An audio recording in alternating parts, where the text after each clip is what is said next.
نصرت صاحب، آج جب میں قومی اسمبلی کے اجلاس میں دیکھ رہا تھا تو اس وقت میرا جی چاہا کہ میں آپ سے پوچھوں گا، کیونکہ آپ تو دہائیوں سے قومی اسمبلی کا اجلاس کور کر رہے ہیں. آپ کو لگتا ہے یہ واقعاً ایک I would like to believe, اللہ کرے کہ آپ کہیں کہ ہاں جی واقعی اچھی پیش رفت ہے، لیکن آپ بتائیں کہ اچھی پیش رفت ہے یا ایک رسمی کارروائی ہے کہ جب تحریک انصاف کے مخالف بلاول بھٹو کھڑے ہوتے ہیں اور وہ کہتے ہیں کہ بھائی جان اس جماعت سے ہمیں اختلاف بھی ہے، اس کی لیڈر سے تو بہت ہی اختلاف ہے، لیکن یار اس ایوان کے نظم و نسق کو چلانے کے لیے کچھ بناؤ کوئی سلسلہ. تحریک انصاف کی مخالف جماعت سے تعلق رکھنے والے اسپیکر یہ کہتے ہیں کہ اچھا یار ہم ایک چارٹر آف پارلیمنٹ نہیں بنا سکتے گا. پھر ایک قرارداد پیش ہوتی ہے اور سارے اس پہ اتفاق بھی کر لیتے ہیں کہ یار باقی سب تو چلتا رہے گا، اس پارلیمنٹ کو تو پارلیمنٹ کی طرح چلاؤ کم از کم. یہ بڑی ایک سگنیفیکنٹ سی پیش رفت ہے یا ایسے ڈرامے چلتے رہتے ہیں؟ نہیں، دیانتداری کی بات ہے جی کہ میں سمجھتا ہوں کہ سردار ایاز صادق ایک بہت آنریبل آدمی ہے. صحیح ہے.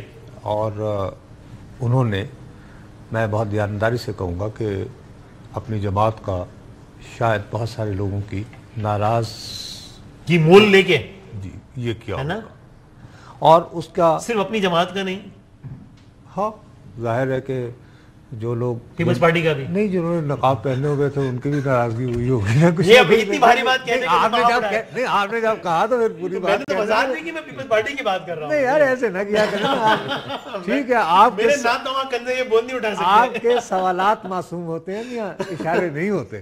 بہرحال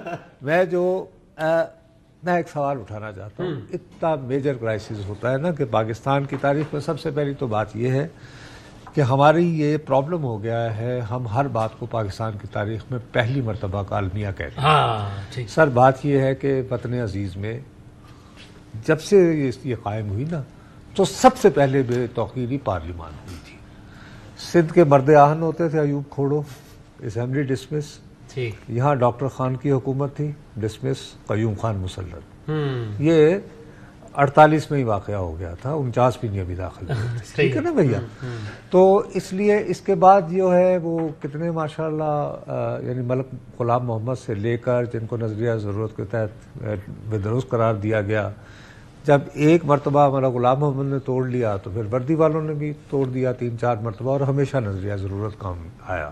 تو یہ کہنا کہ پارلیمان جو ہے وہ پہلی مرتبہ بے توقیر ہوئی، یہ بھی اس جہد سے اس انداز سے پہلی مرتبہ ہوئی کہ جب کچھ نقاب داخل ہو جائے اراکین پارلیمان کو لے جائیں اسمبلی سے. سر الحمدللہ یہ بھی ہو چکا ہے. دیکھیے نا وہ ہوا تھا جے یو آئی کا، جب وہ کتنی لاجس سے ہوا تھا جی. وہ نہیں تو وہ بھی پریسنٹ سے، اگر آپ نے پرنسپلز کی بات کرنی ہے. صحیح ہے. لیکن اب ظاہر ہے کہ جب آپ موقع دیتے چلے جائیں پھر بات آگے بڑھتی چلی جاتی ہے، آگے بڑھتی چلی جائے گی. میں کل ایک دوست سے کہہ رہا تھا پارلیمان کی کہ اگر جب کیمرے نکلے تھے سینیٹ کے الیکشن میں تب کچھ ہوا ہوتا تو شاید آج یہ نہ ہوا ہوتا. میں اتنا احمق تھا اس وقت، میں اتنی عمر سے دیکھنے کے باوجود میں نے یہ فرض کر لیا کہ یار یہ تو اپوزیشن کو واٹر گیٹ اسکینڈل مل گیا ہے. آپ نے کہا تھا، مجھے یاد ہے، مجھے اچھی طرح یاد ہے، لیکن وہ بھی بھول گئے مزے سے. کل میں نے ایک معزز رکن سے، میں نام لیتا ہوں، مصطفیٰ نواز کھوکھر صاحب سے باقاعدہ رابطہ کیا اور ان سے پوچھا کہ چونکہ وہ بھی ان میں سے تھے نا جنہوں نے کہا یہ کیمرے لگے ہیں پارلیمان کے اندر، یہ کیا ہو رہا ہے مصدق. اچھا مصدق صاحب سے بھی کل میرا رابطہ ہوا تو میں نے ان سے پوچھا کہ حضور مجھے بتائیے کہ پھر ہوا کیا، اتنا بڑا اسکینڈل آ گیا تھا کہ یار کیمرے نکل آئے کہ کون کس کو ووٹ دے رہا ہے، تو کس نے لگایا کیمرے، کیا ہوا.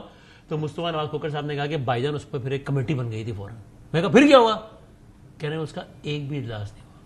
میں نے کہا ایک تو کر لیتے ہمارے دل کی تسلی کے لیے، انہوں نے کہا ایک بھی نہیں ہوا. اس کا اجلاس اس وجہ سے بھی نہیں ہوا نا کہ ووٹ کو عزت دو والا وہ فرض کا کر کے نہیں. اب وہ اپریل 2022 کی تیاری شروع ہو گئی تھی تو اس لیے ابھی چھڈو پڑا کی فرق پڑنا. لیکن بٹ یہ charter of parliament good development یا yes it's a brilliant move, لیکن اس کو سبورٹ بھی اب پھر تحریک انصاف ہی کر رہی ہے نا.